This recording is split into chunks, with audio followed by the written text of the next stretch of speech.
I was not recording. Oh well. I know I gotta get my stuff together. It's Wednesday for me too. Okay. Eccentric actions. When I was doing the curls the other day, right, it was the down portion of the curl that is that eccentric action. That's going to be the thing. So if I was just doing the up portion, then I would very likely have not done that.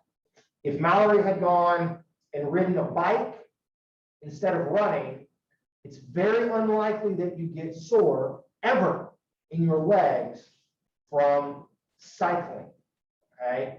But all the time from running, especially if you're going to run like down, you have any kind of a downhill portion of a run, or if you're doing sprints or things, because you have to, when you run, there's a lot of eccentric actions in your quads to break things, okay? So if we look at concentric versus eccentric actions, what are the things that are unique and different about eccentric actions that could potentially cause damage? One of the things to keep in mind is that you can produce greater force eccentrically than concentrically if you need to. And we didn't really talk about this at all, but there are different muscle recruitment patterns for eccentric contractions compared to concentric contractions. Okay, so I was doing equal amounts of force on Monday, right? Up and down, the weight still weighed 20 pounds, no matter what I was doing. It still weighed 20 pounds. But I was recruiting more muscle to pull the weight up than I was to lower it down. That's one of the problems of eccentric contractions is we have less recruitment for the same force production, okay? Or if we're going to max out recruitment, we can get more force than we can concentric. So think of eccentric actions and the idea of recruitment like hanging a weight off of a rubber band, okay? When I have that 20-pound dumbbell, and I'm pulling up, okay, that 20 pounds, I'm going to recruit more motor units. It's on a big, thick rubber band. When I lower it down, I'm going to not recruit as much muscle, so the rubber band gets thinner, it gets smaller, okay? So as it stretches, if I'm stretching down a big, thick rubber band or a much thinner rubber band, it's more likely to break on the thinner ones. That's what happens, is that when we use less muscle, that force is being applied to a smaller number of muscle fibers, a smaller number, right, of those elastic components that are going to surround just the fibers that are on, and it leads to a greater chance that they're going to be able to break on the floor. And these are electron micrographs. So they're very, very high resolution pictures from a muscle biopsy of something that we call Z-disc streaming or Z-disc smearing. Here you have sarcomeres. This is a myofibril, and you've got sarcomeres all kind of lined up here. Very, very nice and orderly. These darkest lines here, here, here, here. Those are going to be lines of Z-disc. So you've got a sarcomere, a sarcomere, a sarcomere. Look right here. You see this thing that's just been sort of blotted out? Okay. That is what is basically 1.5 or kind of 2 sarcomeres that have been completely pulled apart and they've just been obliterated, okay? So these sarcomeres can't generate force anymore. They're gone. So now I have fewer total sarcomeres, which is why I'm going to be weaker, right? So this is called a focal disruption. There's just a couple, okay? If we took a biopsy from a healthy person, we'll probably always find a couple of these. What you see on the right, this, where there's all of these sarcomeres that have kind of been yanked apart and kind of smeared or streamed, you're seeing all of this, right? Much, much larger area in the midst of this. This is after some eccentric contractions that we're unaccustomed. So now we've got, you know, in this particular picture, maybe 1/3 or 40% of those sarcomeres don't work anymore. And that's why you're going to not be nearly as strong. Okay? This damage also evokes an immune response, which is why you get sore. Okay? So here is a cellular view, and this is not in, these are in human muscles. This is in an animal prep.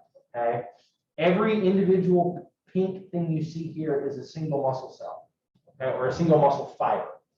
And in the control, the dark purple things are going to be nuclei or satellite cells that have been stained. So this was me before class on Monday. This was me yesterday, okay? Note that some of these fibers are just gone, and some of the ones that we have, see how they're really swollen? They're all big and blown up, okay? They've begun to accumulate fluid and edema. At 2 days, you will note that a lot of these things are gone, like the fibers are just gone, okay? And then we have what looks like this swarm of nuclei or satellite cells that are here, when in fact, these are not nuclei and satellite cells. Those are immune cells. Those are macrophages and neutrophils. They're white blood cells. They have come in, and so we've got this giant immune response that comes in, cleans up and kills off these broken and swollen cells, cleans everything else up, but fluid is going to accumulate with this, and you're going to get swelling. Here's 3 days, there's even more. 4 days, the immune response is beginning to recede, and by 7 days, we're beginning to actually replace some of our cells. You have to remember this is in a mouse, and so they can recover like way faster than we can. This process would take about 2 weeks or so, so it's about twice as fast in the mouse model. But this is what's happening, okay? So here I am today, 2 days post. I've got some swelling, I've got some immune cells that are accumulating, and they're going to clean everything up, and then they're going to begin to call in and turn on the satellite cells and the repair mechanisms, and we're going to begin to replace the cells that we lost. Okay? So that's what happens. Every time you're sore, this is what's going on in your muscles. Here's a graph, and I apologize, I've forgotten where I pulled this from, but it's kind of very widely studied. In humans, if you do heavy eccentric exercise or heavy resistance training, I think this was in the bicep of some people who did very heavy eccentric curls. You will note that this is a soreness scale that's from like 0 to 10, with 10 being the worst soreness or pain you could ever imagine. Okay, and so what you can notice that people were from about 1 to 3 days afterwards, they're at about a 5 or a 5.5 out of 10. And then that's going to slowly dissipate down. In a lot of people, it may take 10 days or 14 days for it to go away.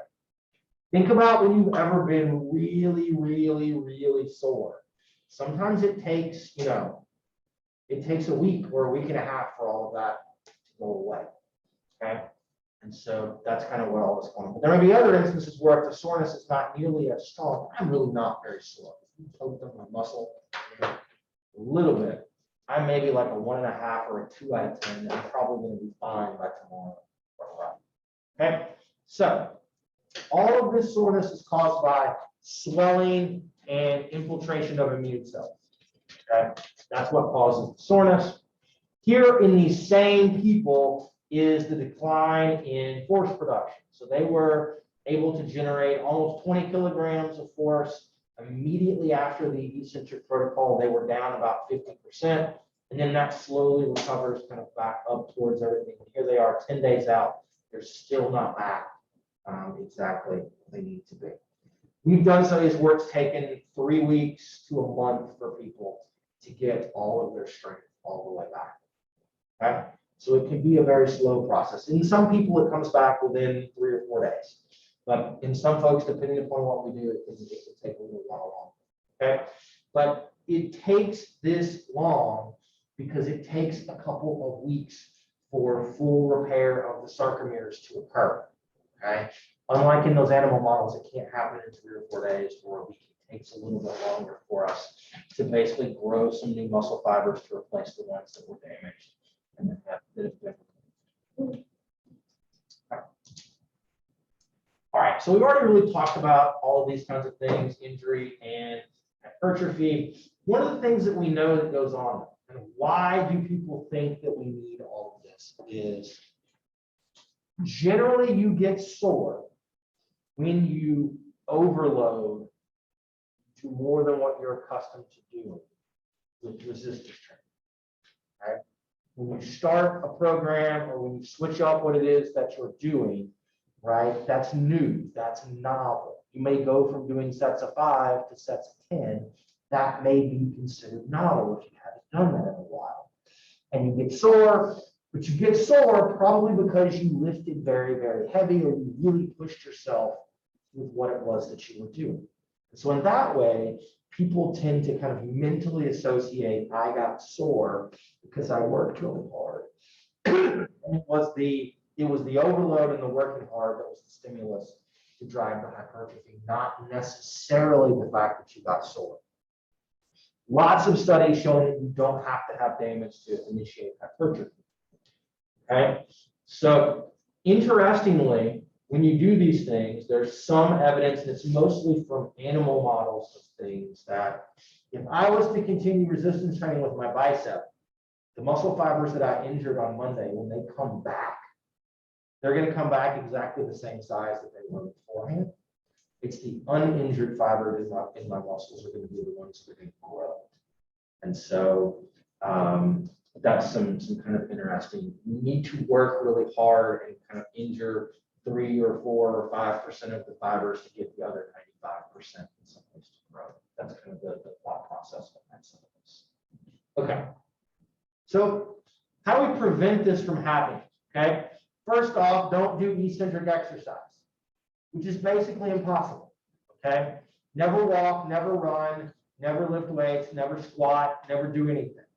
Never get in the bathtub, never sit down on the toilet, right? None of those things. Never do eccentric exercise, and you'll never injure your muscles. Okay. Which is completely ridiculous. It's just not a thing that we can have. Okay. Some people will say, what if we stretch, Dr. Black? I'm not very flexible. Did that cause me to get damaged? No, absolutely not. Stretching, unless you have some sort of real limit in your range of motion, that you need like actual therapy or something to try to repair. In a regular person, stretching is not going to keep you from getting damaged. Right? The fact that I can't, that hurts. Let me see how far down I can get this morning. Toes? Yeah. 4. Okay. The fact that I can barely touch my toes, go work out, and it's not going to make my hamstrings more susceptible to being damaged if we get eccentric actions. Okay. Think about this. If I stretch like my quads, or how would I stretch my bicep? I can't go any farther, right? Am I stretching my bicep a little bit, right? Like it goes down, like where's it going to go? I can't make it any longer. I can't really do anything to it in that way. Same thing with your quads. If you can do quad stretch, I feel that a little bit, but like my range of motion is so limited by kind of anatomical considerations that it's not really to be able to do. Okay. Also, if you are sore, stretching doesn't make you better. It's not going to make the soreness go away. Okay. The best way to make the soreness go away, at least for a little while, is to punch yourself in these sore muscles. I'm not joking. Okay? Squeeze them, punch them, whatever. Make yourself hurt, and then the nervous system cranks down your sensitivity to pain, so you don't feel it quite so much for about 30 minutes. You can get a little bit of that by stretching. If you're really, really sore, you can try to stretch that muscle, and it's going to hurt to stretch. It's the fact that it hurts that makes you feel a little bit better for about a half an hour. Okay, so the real ways to prevent things are start off with some lighter weights and progress to heavier ones. Okay, don't do very heavy resistance training or very fast running or something. Don't go to CrossFit and just jump right in on day one doing really crazy heavy things if you've never done it before. Okay, we'll get into why this might be helpful when we do resistance training prescription next week. Okay? The other way to do things, and there's another thought on all of this, because of something called the protective effect or the repeated bout effect. What we know is that if you perform a bout of exercise that damaged your muscles a second time, okay, anywhere between maybe a week or so to longer after doing that first bout, you will become less injured the second time. So I'm sore from doing this today because we did it on Monday. If I did it again next week, I'm probably not going to be sore at all. This is likely due to increases as you repair from the damage and the soreness. You increase structural proteins in your muscles, and your nervous system learns how to recruit. Okay. So there's another school of thought. One school of thought is do light weights and then progress. The other school of thought is Madison's CrossFit experience. Just go, especially if you're healthy, go kill yourself, get really, really sore the first time, and then you're good from then on out on the rest of things. Okay. I don't really know. I think with older individuals, the lighter weight kind of thing is probably the better way to progress in. If you've got young, relatively motivated people that you don't think adherence is going to be a problem, then just jump in and kill it. You're going to be really sore, and then you just kind of get it out of the system. Okay. There's some talk, you guys may wonder about NSAIDs or non-steroidal anti-inflammatory drugs, things like aspirin or Advil. There's some interesting evidence that if you damage your muscles and you take Advil, you may feel a little bit better because you blunt the inflammation, but it may actually take longer for your muscles to heal. So there's a big debate in some sort of realms of exercise physiology that athletes should never take NSAIDs and those things. And it might make you feel better and be able to let you play or practice or something today, but in the long term, you're not going to heal yourself back properly. And so maybe you shouldn't actually do those kinds of things. So just some things to think about. Okay. Okay. Questions? Comments? Concerns? My inability to touch the floor is a concern, Lauren? I mean, it's fine, right? Anyone else concerned? No, don't be concerned about my inflexibility. Like there's plenty of reasons to be concerned about me. That is not one. Right? Okay. So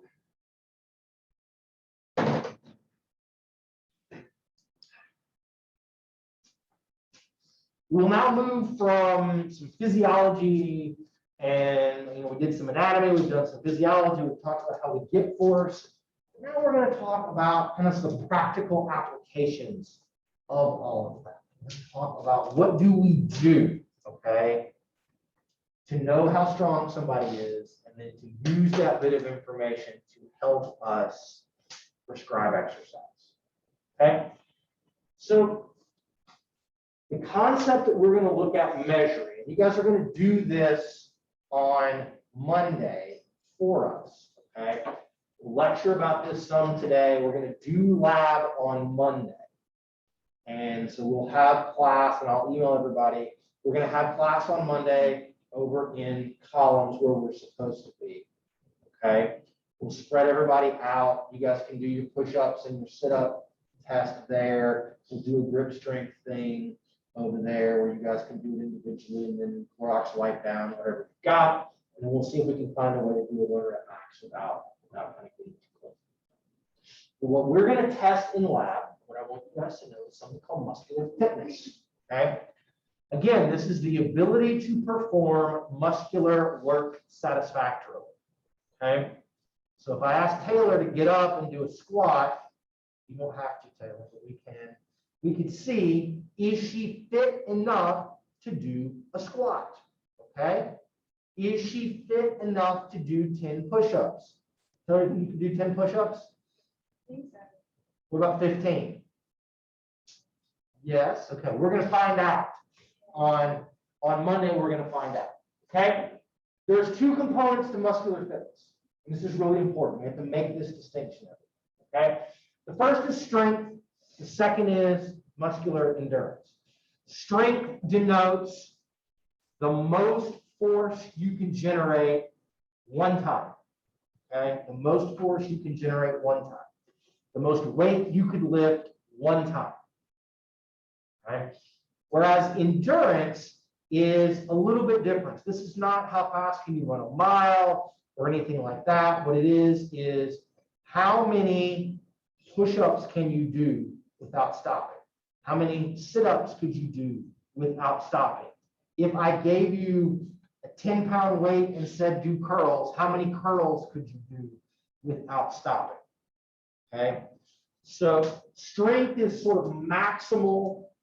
Endurance is a submaximal force production produced over multiple contractions.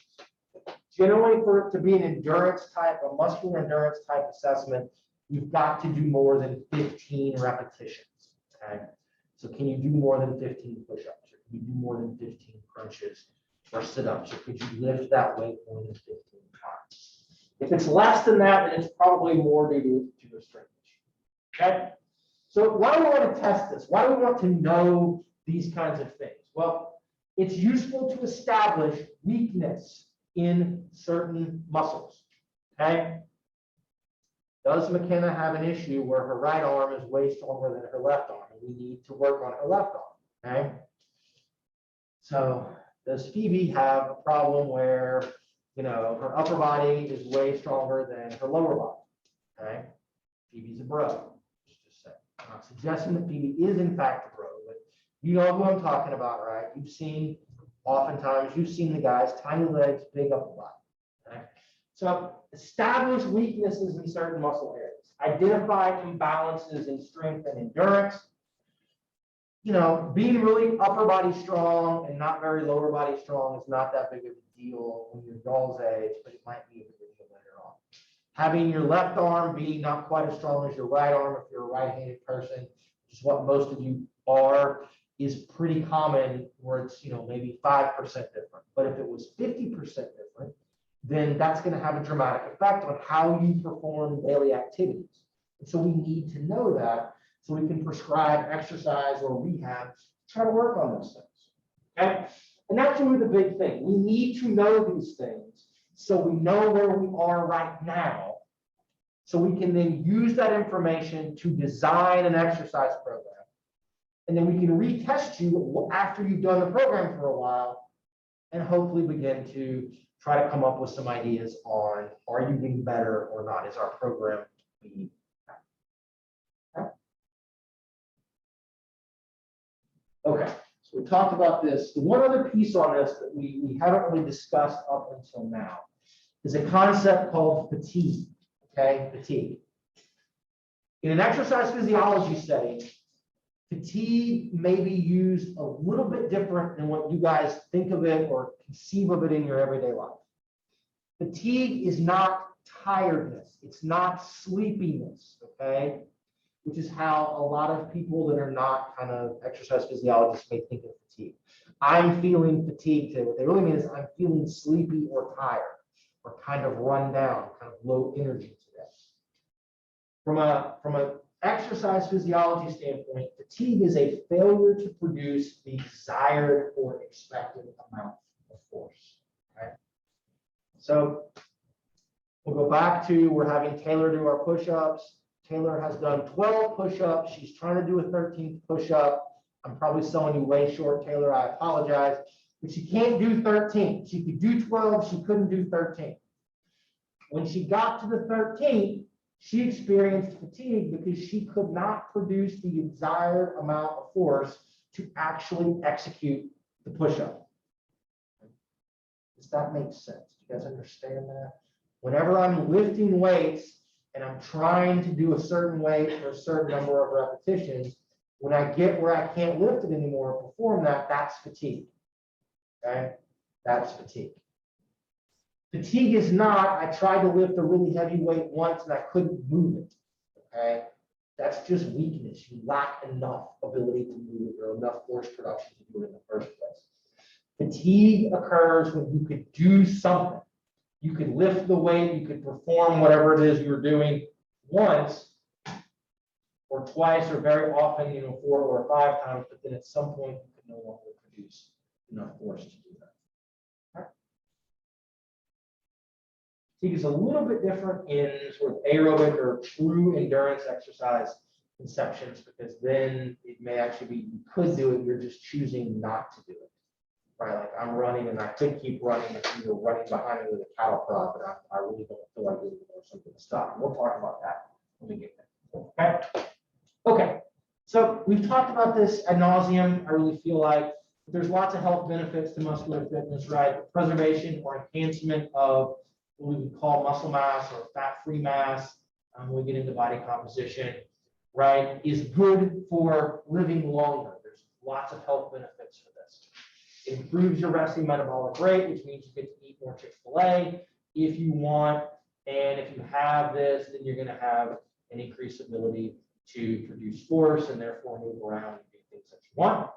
It can preserve or enhance bone mineral density. People that are stronger have tended to do resistance training more, okay? And that is in general going to mean that they've loaded their bones more, they're going to have greater bone mineral density, which is going to help protect from age-related loss of bone mineral. May help us with osteoporosis. Occasionally in men, we'll see some declines that we need to be aware of. Okay. The other thing that comes from having muscle and being more muscularly fit is in relation to diabetes. Okay. So having more muscle includes something called glucose tolerance and insulin sensitivity. Glucose tolerance is, you took human phys here.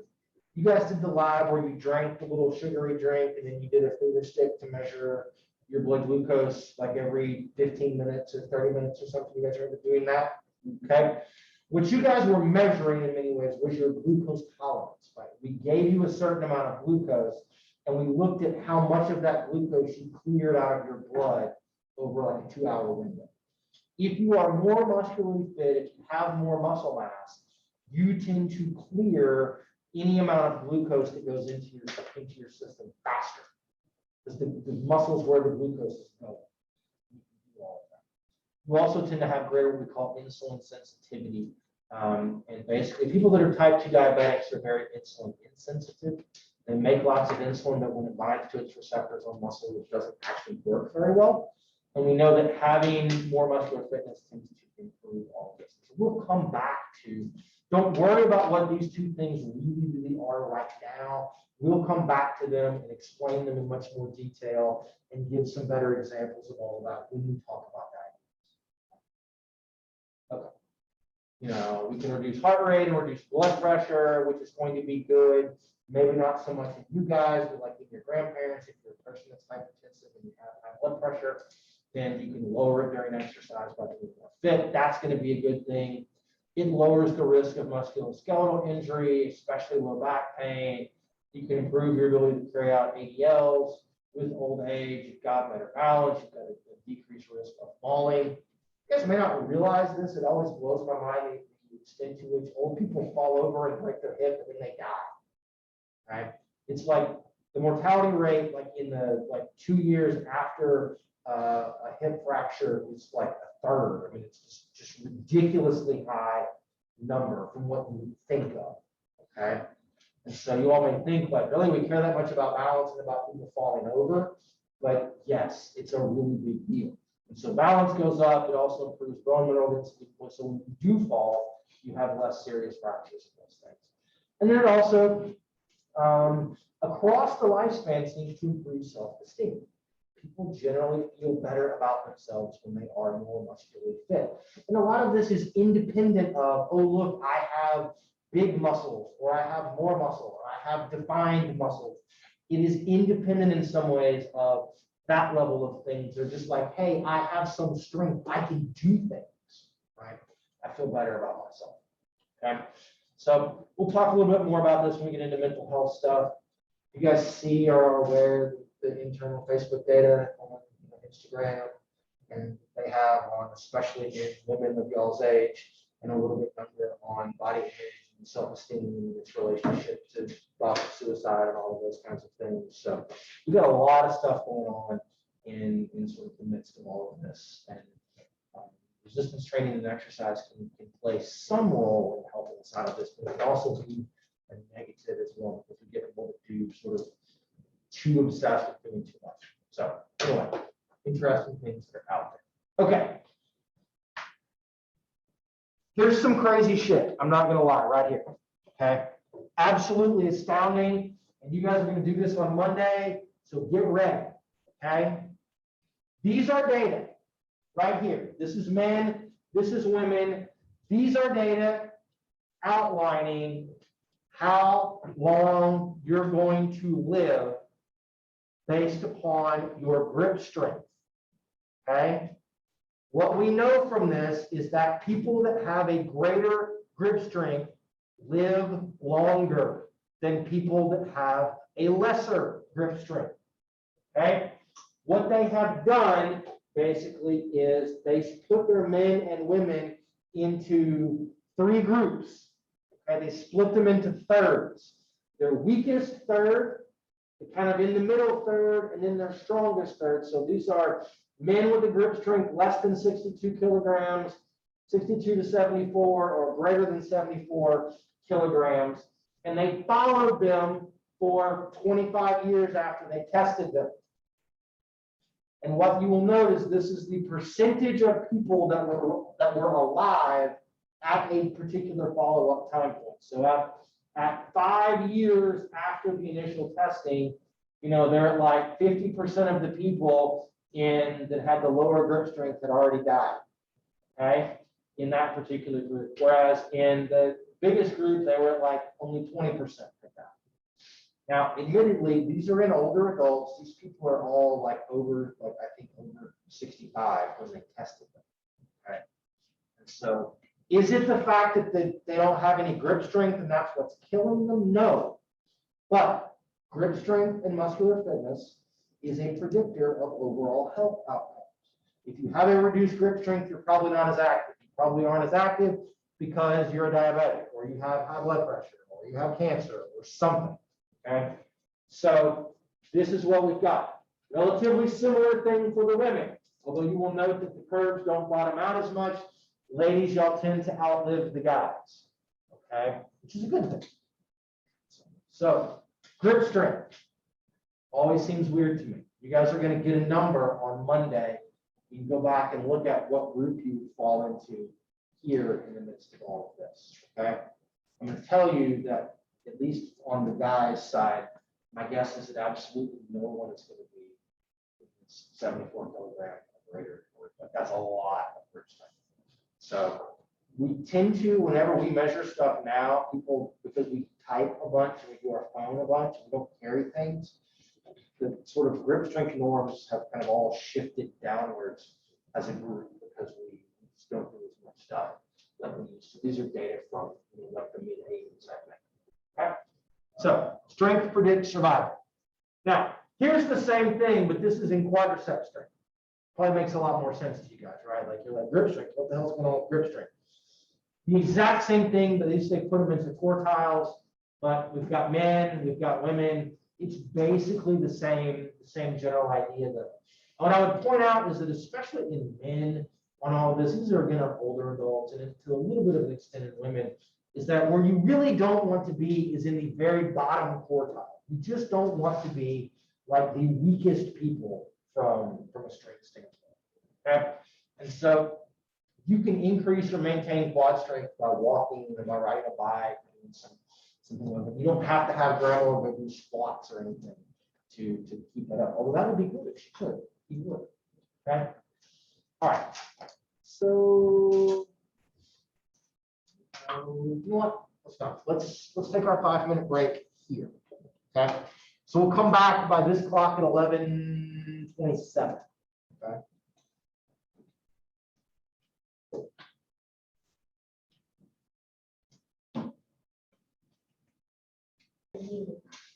Okay.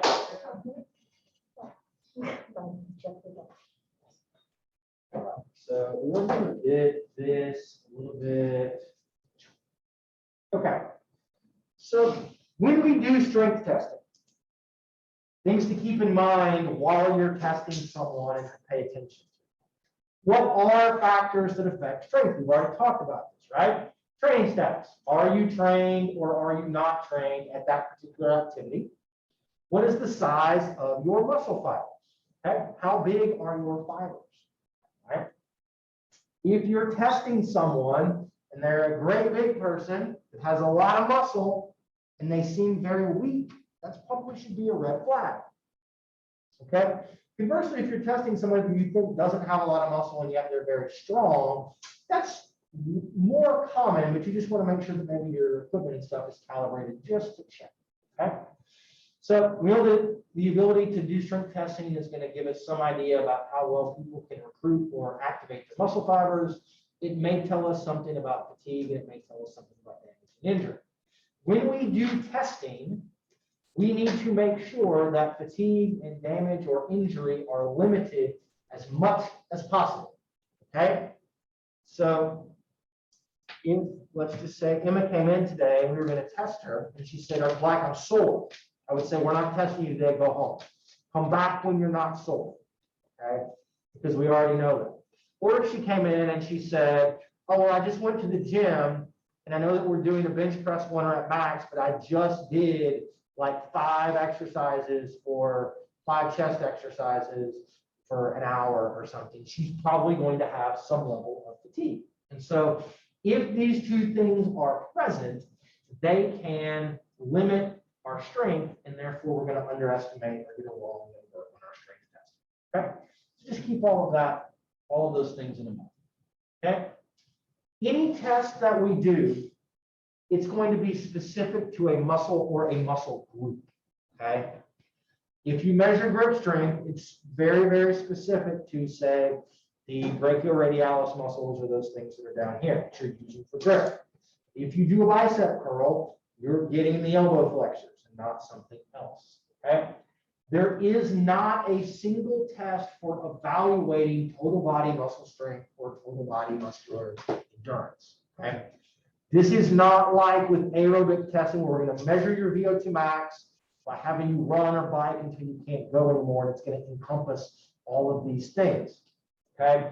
All that we can do is just test that one muscle group. Okay?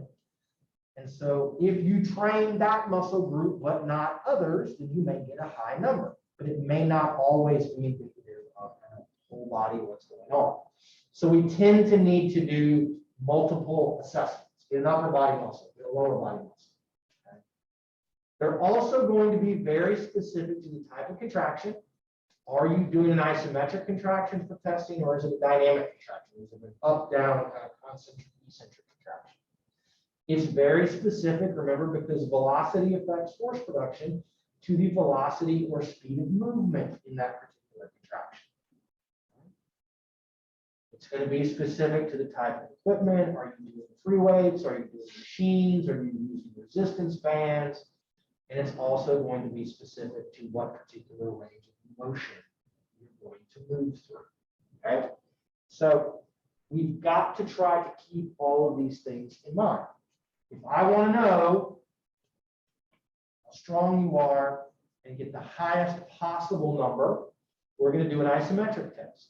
Okay, there will be no velocity, right? There will be equipment, it will not be free weights, it will be some kind of specialized machine. There will be no range of motion, and that's going to let me get the highest possible force. But that doesn't tell us a lot about what you do in your everyday life. So we do these dynamic contractions where you go concentric up, eccentric down, something like that. But that changes based upon the velocity. If you ask the person to move it faster, they're going to generate less force. It also depends upon the type of equipment, because that equipment may alter their range of motion. So you just want to be consistent. Many times you're constrained by whatever it is that you have available. Okay? And so you just want to appreciate that these things are going to go into it. And if you test a person in a certain way and then you train them, you want to try to come back and test them again in the exact same manner as you did the first time. All right. Pretesting considerations. If you're going to do let's assume this is going to be a 1 rep max test. This is the most weight you can lift at one time. You want to follow standardized testing protocols. You want to standardize what their posture needs to be, what their speed or velocity needs to be, what their range of motion needs to be. Okay? It's also helpful. We don't do this in lab on purpose, but it's also helpful to familiarize the person. Okay. How many of you have done squats in the last 2 weeks? Look at all of you. Okay. So y'all are fine. For my folks that haven't done a squat in the last 2 weeks, if we were going to test your 1 rep max doing a squat, I would probably want to bring you in on it in practice, even if you've done it before at some point. Okay. By letting you practice, you're going to get closer to what you can actually really and truly lift. By that familiarization may evoke a little bit of neural adaptation. At least one practice session is always preferable when we're doing testing with people. May not always be feasible, but it's always preferable. ACSM and other people say let them warm up. You want 5 to 10 minutes of light aerobic or dynamic stretching or something, to which I say warm up really doesn't matter. It really, really doesn't matter. It's going to have no real effect on strength.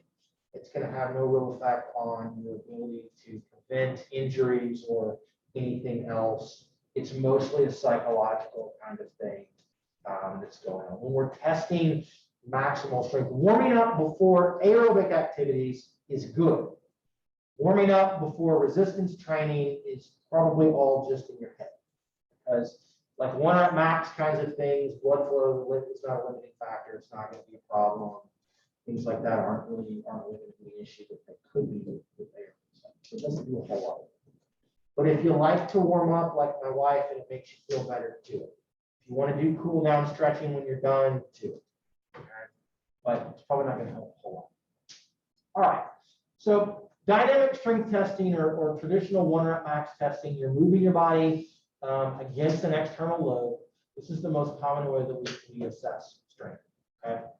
So what's good about this is it tends to correlate well with sport performance, because if I'm going to do a squat, right, I'm going to squat down and up. Okay, that is a similar sort of hip and knee and ankle movement that's going to occur when you do sports, when you run, when you jump, when you do things like that. So my strength there should transfer over and be indicative, right? That's going to correlate to sport performance. It tends to be relatively inexpensive. It tends to be relatively accessible. Most gyms or things have equipment to be able to do all of this. It's not outrageously expensive.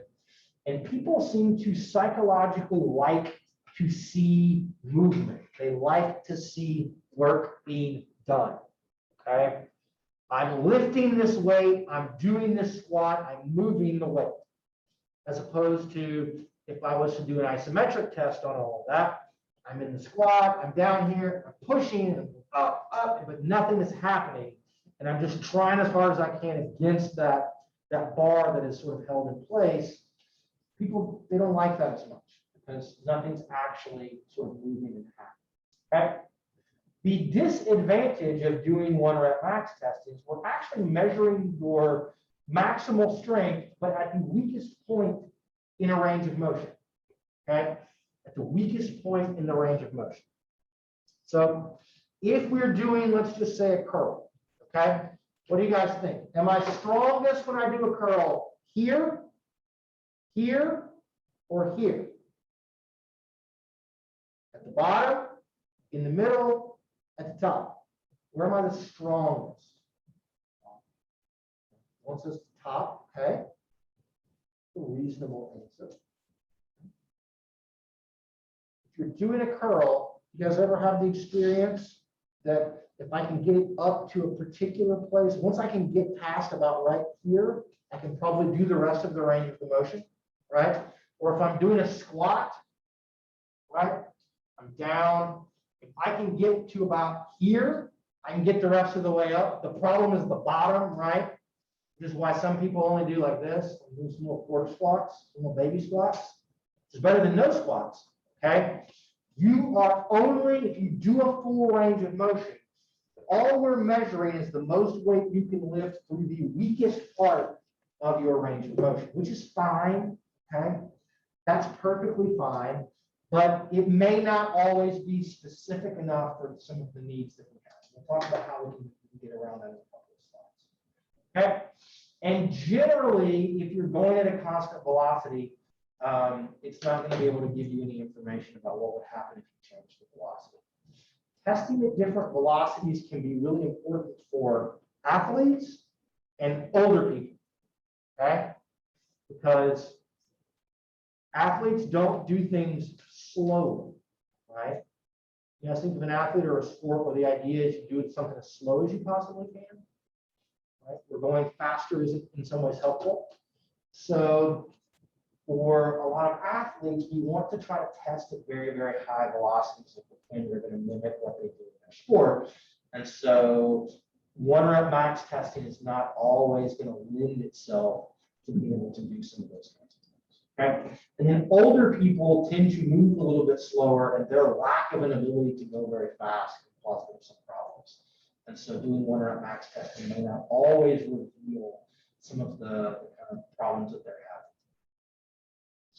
having. Okay, we've talked about this, we've talked about these kinds of things. Let's just say you're going to do a 1 rep max test. Okay? I'll try to pick something out for you guys to do in lab on Monday, but here would be the general procedure. Okay? You would perform some sort of a light warm up, or you might go through the full range of motion of what we're doing, or with a weight that you could do maybe 5 to 10 times. It's going to be roughly maybe 40 to 60% of what you think the most weight you can lift is. Although if it's something you never do, how a person is supposed to know the most weight they can lift, I always question, they write that in the books. You're like, oh, it's guess what you think the most you can lift is, and then take half of that and warm up with them. Like, well, how would you know how much you can lift, right? So then you rest. They say do some light stretching, to which I say whatever, stretch if you want. Then you're going to do make the weight a little bit heavier, do a couple more reps. Then you need to actually rest a little bit more. The rest part of this is really important. When doing 1 rep maxes, ideally you want to rest 3 to 5 minutes in between individual attempts. Okay, so you've warmed up, you guess at what you think the most weight you can lift is, and you try to do it. If you got it, then you rest 3 to 5 minutes and you add a little bit more weight and you try again. If you didn't get it, then you rest for 3 to 5 minutes and you take a little bit of weight off and you try again. Okay? And we work our way around like that. The goal ideally is to find that weight within 3 to 5 maximal efforts. Sometimes we're better at that than other times. It all kind of depends. Okay? And you need to essentially lift, lift, lift until you've worked your way up and you can get the weight, and then you add some weight and you can't do it the next time. Or I couldn't get it and I backed off and I got it and I backed off and I got it and I went back up and I got it. So you want to kind of triangulate whatever it is that we're doing. But you have to go to a place to where I increased the weight and I couldn't do it anymore. Okay? I could lift 195, I could not lift 200. You can't just lift the 195 and be like, yep, that's all, that's it. I know I can't do anymore. We've got to try the 200 and not get it, okay, for it to truly be kind of 1 rep max testing. Okay. Okay. This is how we do repetition maximum. If you care, you're just going to find a weight, pick out a weight. You're going to lift it as many times as you can, basically, and then you're going to finish out from there. There's a table you can estimate things. This is the table that we would know why we normally would do bench press in lab. It's because of this. Okay. Here are from the American College of Sports Medicine.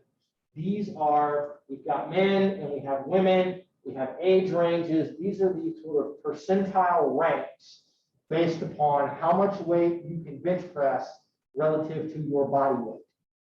So let's say I benched 100 pounds, you divide that 100 pounds by your body weight, and then you find that value here on that ratio here in your age range. And it can tell you, okay, you're in the 10th percentile, or you're in the 90th percentile, or you're in the 99th percentile, or something like that. Okay.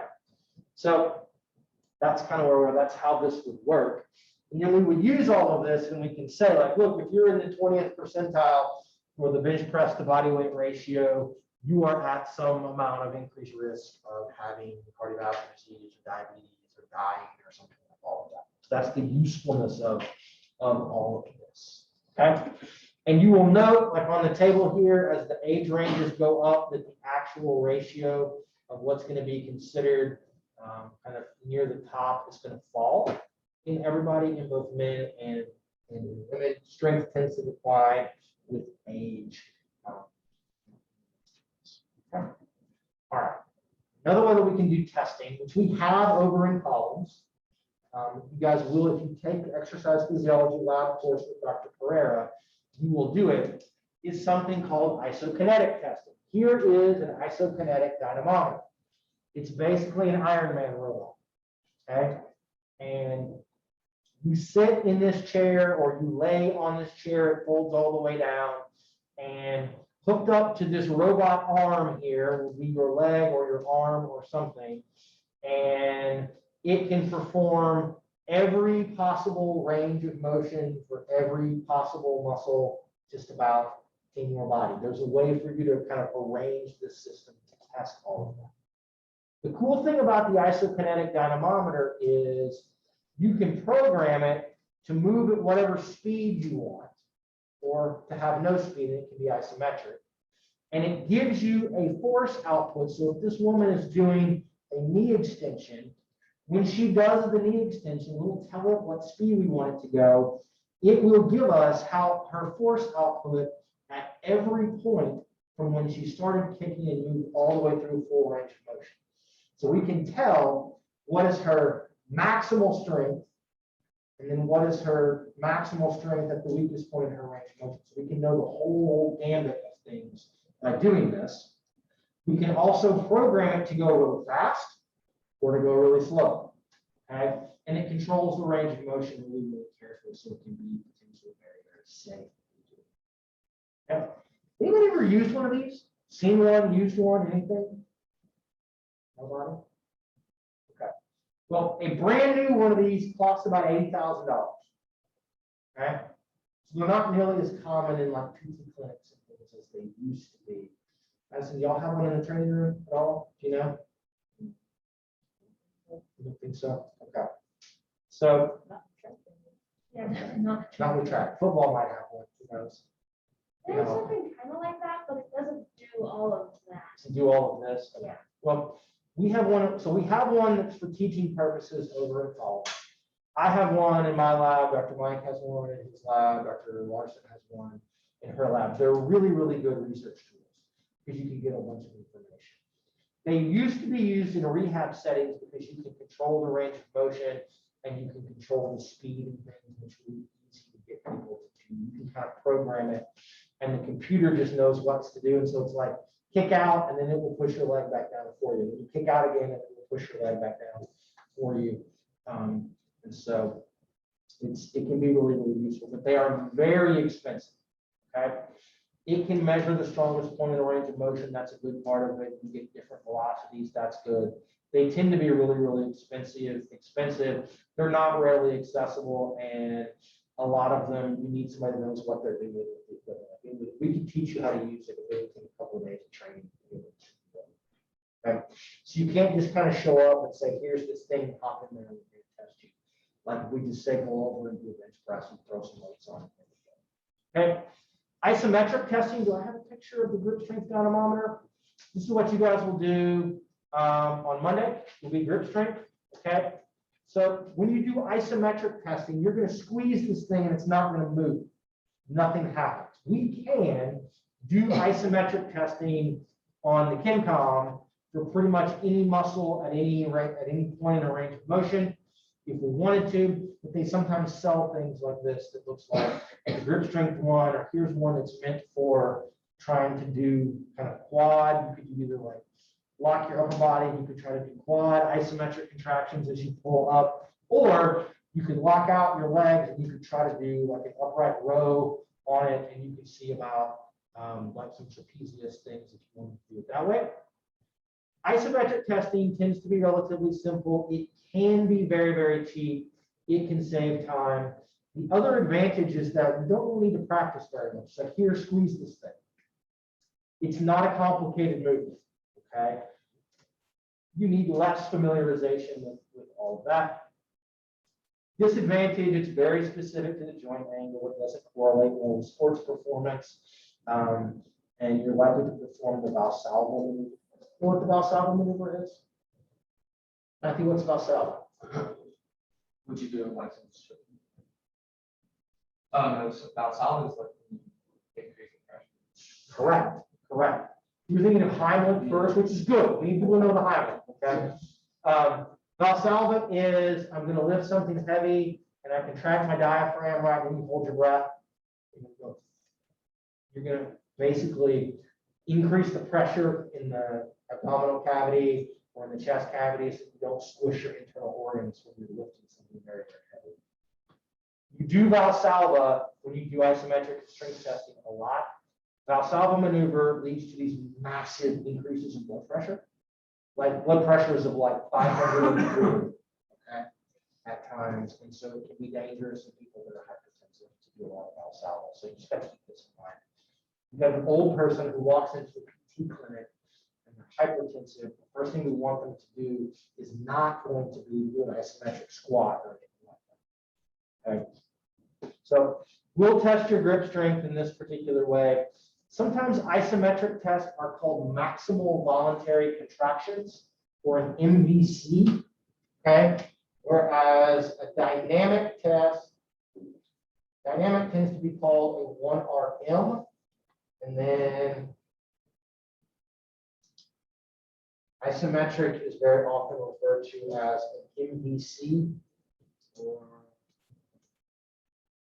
maximal voluntary contraction.